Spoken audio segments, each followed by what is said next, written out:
When she first asked me to dance, the game was on.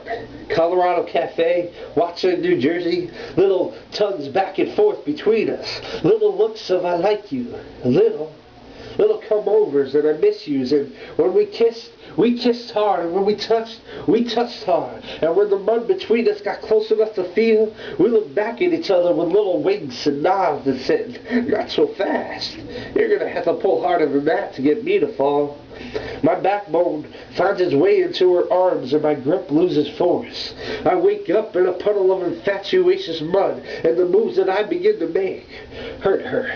Like every guy in this situation, I lose sight of the tug of war, believing for just a little while that this is where I want to be, here in this puddle, thinking that now that I'm here, she'll jump in and join me. This puddle is where I lose her, because I stay in the mud looking up, wondering, why isn't she jumping in? Isn't this what she wants? I buy flowers, gifts, cards, like throwing the mud in her face so she can feel it. And when we kiss soft, and when we touch soft. I didn't know why then, but I know now. It's because the man that she wanted to be in this with was already in her arms, and now she just gets to cheat on me with me.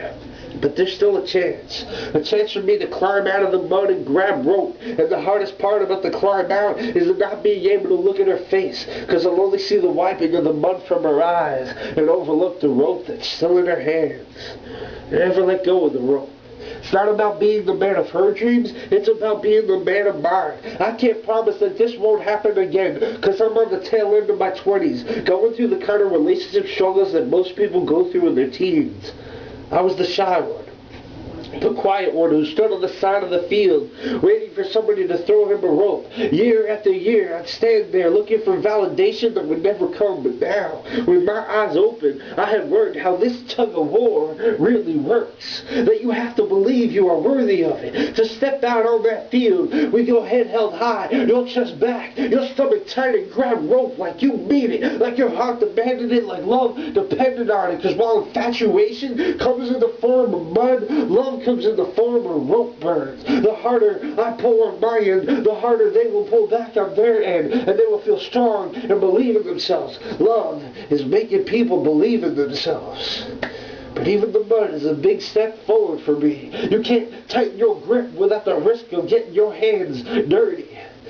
I'm taking the guy in her arms back, because if he stays there, there's nothing of him for her to miss, to fight for. There's no value, there's no challenge, there's no feelings of accomplishment. I'm just a trophy that sits in a cardboard box in her garage that she just doesn't have the heart to throw out for good. And this time, when I grab rope, I'm not going down without a fight. I'm not letting me go.